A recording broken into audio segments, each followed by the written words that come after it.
Hello friends, मेरा नाम है पुनीत और आज हम पढ़ने वाले हैं एक और नया पैराग्राफ। इसमें हम जानेंगे प्रपोज ए गर्ल, यानी कि ये प्रपोज ए गर्ल का सेंस बनता है कि आप किसी लड़की को प्रस्ताव देते हैं कि वो आपकी गर्लफ्रेंड बन जाए या फिर वो आपसे शादी कर ले। तो उससे रिलेटेड ये है कि कैसे आप प्रपोज किया जाता है या क्या सिचुएशन होती है उस टाइम पे। तो उसके बारे में ये बनाया है मैंने, और इसमें मैं आपको हिंदी वर्ड मीनिंग तो बताऊंगा ही, साथ में मैंने कुछ वर्ड मीनिंग्स भी लिख दिए हैं यहाँ पे। तो आप देखेंगे ये बहुत ही काम आने वाले हैं और इससे आप बहुत अच्छे अच्छे सेंटेंस बना सकते हैं। तो चलिए स्टार्ट करते हैं। प्रपोज यानी होता है प्रस्ताव देना या प्रस्ताव करना। अगल अगल यानी कि एक लड़की को प्रस्ताव देने के लिए, शादी के लिए या गर्लफ्रेंड बनने के लिए जो प्रस्ताव देना होता है उसके बारे में है। तो प्रपोजिंग टू ए गर्ल यानी कि किसी लड़की को, एक लड़की को प्रस्ताव देना।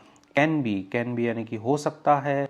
अ नव रैकिंग यानी होता है तनावपूर्ण। एक्सपीरियंस यानी होता है अनुभव।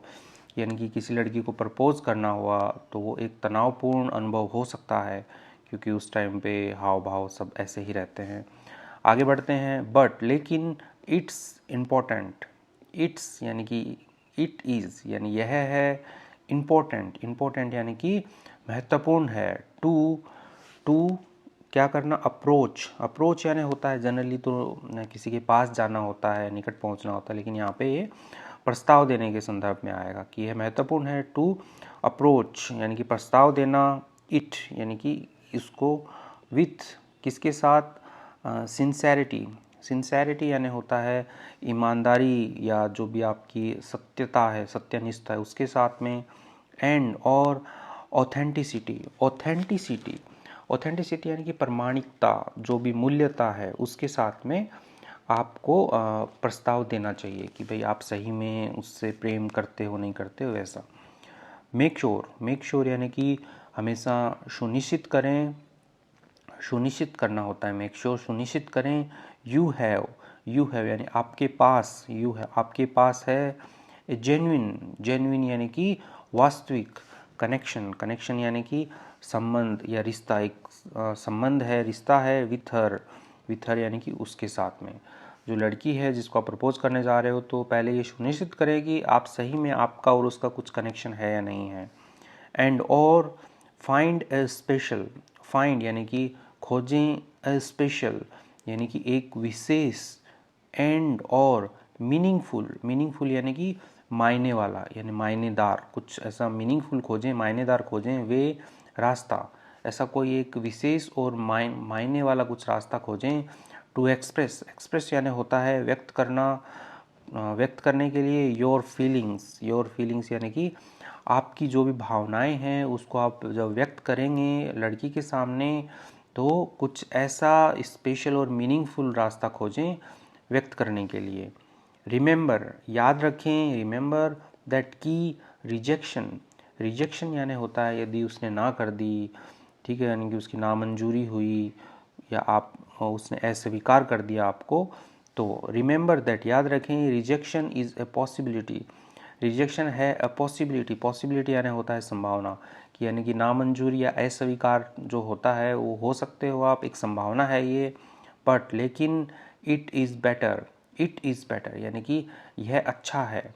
इट इज़ गुड होता है, वैसे ही इट इज़ बेटर है कि यह अच्छा है। टू टेक यानी कि लेना।